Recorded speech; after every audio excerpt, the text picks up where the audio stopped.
আসসালামু আলাইকুম viewers, Khadija's daily রেসিপিতে আপনাদেরকে স্বাগতম জানাচ্ছি। আজকে আমি খাসির নেহারি দিয়ে মুগ ডাল দিয়ে রান্নার একটা রেসিপি নিয়ে এসেছি। আপনাদের যদি ভালো লেগে থাকে তাহলে আমাকে লাইক করবেন, কমেন্ট করতে ভুলবেন না এবং সাবস্ক্রাইব করে আমার পাশেই থাকবেন। প্রথমে আমি একটি হাঁড়িতে পরিমাণ মতো তৈল নিয়ে নেব। পরিমাণ মতো তৈল নিয়ে এতে আমি দিয়ে দিয়েছি 1.5 কাপ পরিমাণ পেঁয়াজ কুচি এবং 5-6টা কাঁচামরিচ ফালি করে দিয়েছি। এগুলাকে আমি এখন গোল্ডেন লাল করে ভেজে নিব। যতক্ষণ পর্যন্ত পেঁয়াজ কাঁচামরিচ গুলো গোল্ডেন লাল হয়ে না আসে ততক্ষণ পর্যন্ত আমি ভেজে নিব। যখন আমার পেঁয়াজ কাঁচামরিচটা গোল্ডেন লাল হয়ে এসেছে তখন আমি 5-6টা এলাচ, 3 টুকরো দারচিনি, 4-5টা লং এবং বড় এলাচ দিয়েছি আমি হাফ। এগুলা আমি একটু ভেজে নিয়েছি। ভেজে নিয়ে আমি দিয়ে দিয়েছি পরিমাণ মতো শুকনো মরিচ। শুকনো মরিচের গুঁড়োটা দিয়ে আমি আর একটু ভেজে নিয়েছি।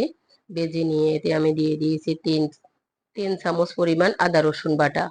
আদা রসুন বাটাটাকে আমি ভালো করে ভেজে নিয়েছি, যাতে করে আদা রসুনের স্মেলটা না চলে যাওয়া পর্যন্ত আমি ভেজে নিয়েছি।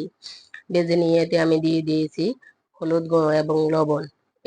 এই হলুদ গুঁড়ো লবণটা দিয়ে আমি সবগুলো মশলাকে একটু ভেজে নিয়ে যখন আমি দেখতেছি যে আমার পাতিলার তলানিতে হালকা লেগে আসতেছে, আপনারা চুলার আঁচ মিডিয়াম লো রেখে এই মশলাগুলো কষিয়ে নেবেন। কষিয়ে নিয়ে তারপর আমি এখানে দিয়ে দিয়েছি হালকা একটু পানি দিয়ে আমি মশলাগুলোকে আর একটু কষিয়ে নিয়েছি।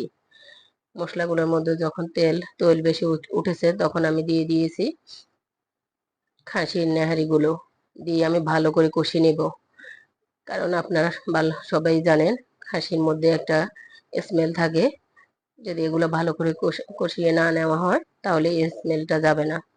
এরপর আমি এতে দিয়ে দিয়েছি 3 চামচ পরিমাণ জিরে গুঁড়ো এবং ধনিয়া গুঁড়ো দিয়ে আমি এতে দিয়ে দিয়েছি পানি পরিমাণ মতো।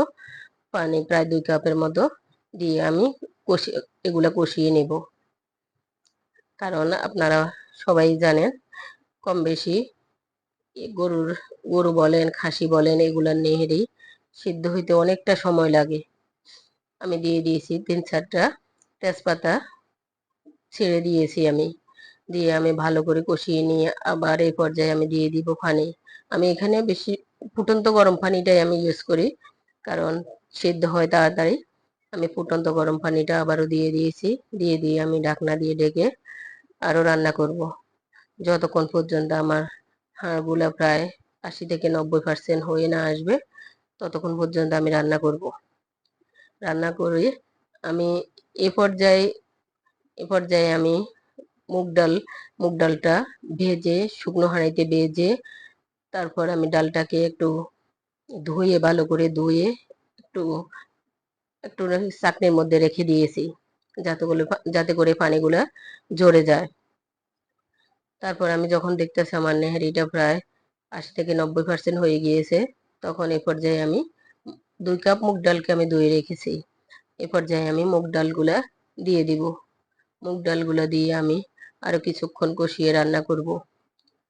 কারণ আপনারা সবাই কম বেশ জানেন সব রকম ডালে আলাদা একটা স্মেল থাকে। আমি এ পর্যায়ে দিয়ে দিব হাফ চামচ গরম মশলা গুঁড়ো দিয়ে আমি আরো কিছুক্ষণ ঢাকনা দিয়ে ঢেকে ডালগুলাকে কষিয়ে রান্না করব। কষিয়ে রান্না করে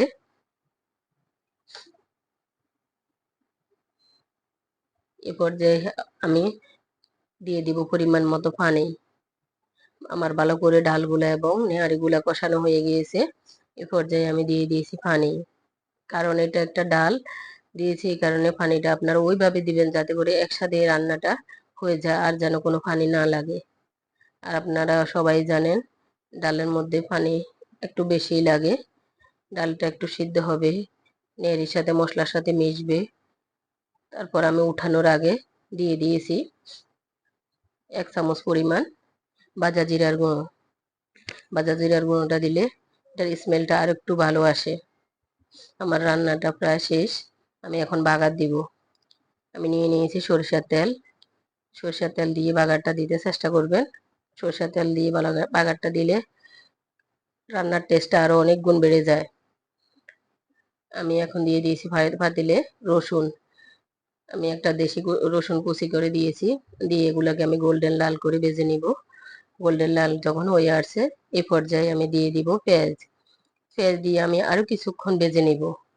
যখন পেঁয়াজ এবং রসুনের কালারটা চেঞ্জ হইতে শুরু করেছে এই পর্যায়ে আমি দিয়ে দিয়েছি তিন চারটা শুকনো মরিচ। দিয়ে আমি আরো কিছুক্ষণ ভেজে নিব।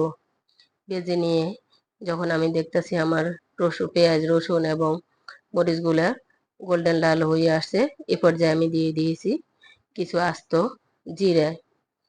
জিরেটা দিয়ে আমি আরো কিছুক্ষণ ভেজে নিয়েছি, যেন পুড়ে না যায়। আপনারা চুলার আঁচটা হাই হিটে রাখবেন না, স্লো ফ্লেমে রেখে এগুলো মশলাগুলোকে ভেজে নিয়ে তারপর আপনারা ফুটন্ত ডালের মধ্যে দিয়ে ঢাকনা দিয়ে ঢেকে দিবেন, যেন স্মেলটা বের হয়ে না যায়।